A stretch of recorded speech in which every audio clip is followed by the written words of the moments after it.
Hey guys, I'm Matt. Welcome back to Pleasant Prairie Farms. Today I wanted to do a video on how I paint tanks. Now, you can buy a background for pretty much any size tank you want, and that's a pretty easy way to go. They're fairly cheap, so if you want something you can just slap on there, they work great. Personally, I love tanks with backgrounds. I don't particularly care for just an open back tank. And I generally like, just a black finish or a blue finish on the back of my tanks. It's kind of the way I am. Lots of people like the ones with the backings that have plants or something that looks more natural like that, and that's great too. But personally, I like just a flat finish.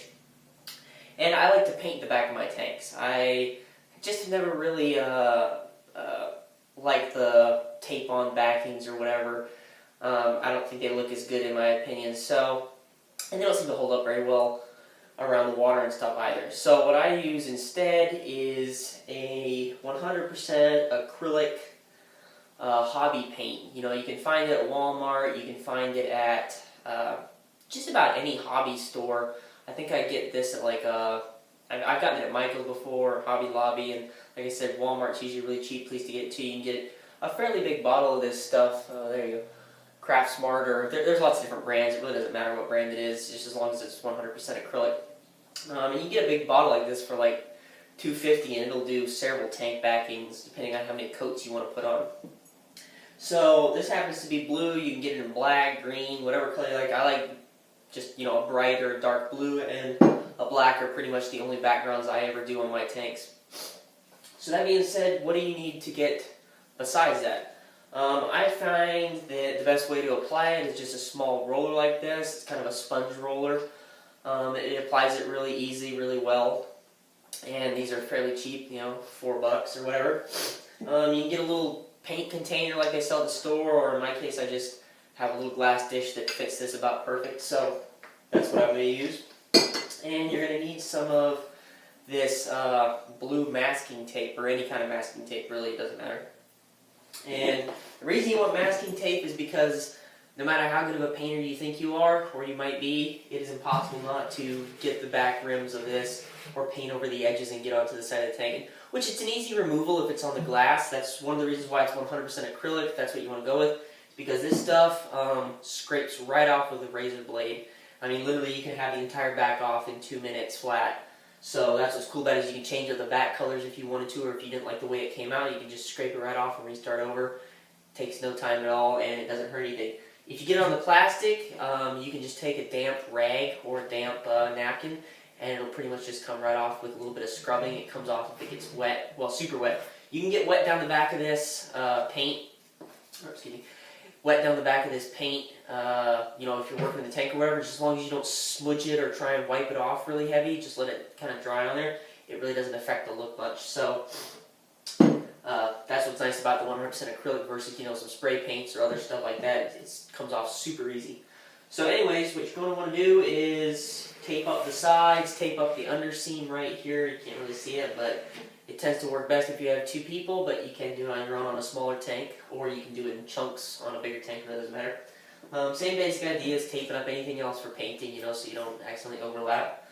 And then on a smaller tank like this, or even on a bigger tank, I usually just kind of tip them up on their ends, the other end, so you're painting down on a flat surface and it won't have a tendency to want to run or anything. So that's how simple that is. It's really easy. The thing about this kind of paint, though, is it doesn't go on super thick.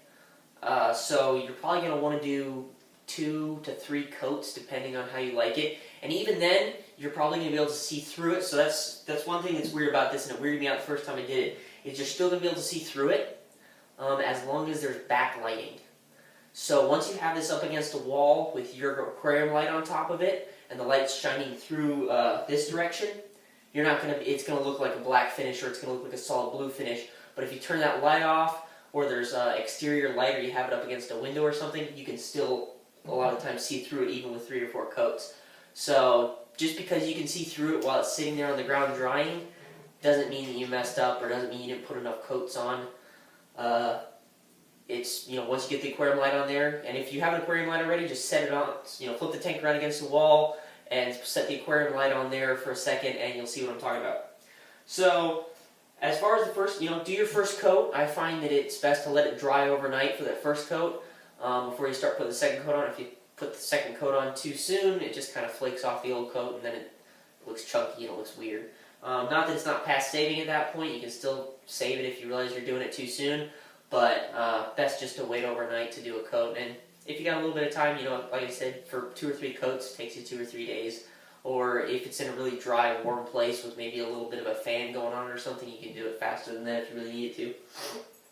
So that's pretty much all there is to it. It's really easy to paint a background or a flat back finish. You can, like I said, you can pretty much get this in any color you want. So it's great for anything. I personally like to go with blue and black just because I like those colors. I especially like black in any tank because they just kind of blend in and they allow you to focus on the fish and really make the colors of plants, if you're going to have plants, or colors of the fish pop. I like to use blue for hospital tanks or grow out tanks or stuff like that because it's easy to see the little fry against it. Or other fish that might not be so easily seen against a black finish or something you can usually see. And you can paint the sides of the tank, you can paint the bottom of the tank if it's going to be a bare bottom tank for a hospital or something.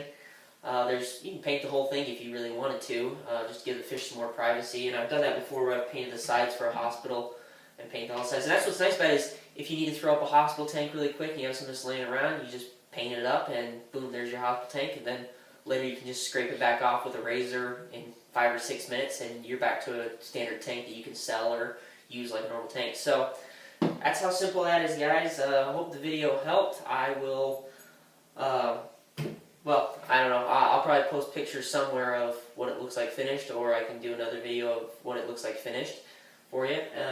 Thanks for watching, guys. Hopefully it helped if you're thinking about painting a background. That's how simple it is, and it's nothing to be afraid of. And if you mess it up, scrape it off and restart. So thanks for watching, guys. Bye.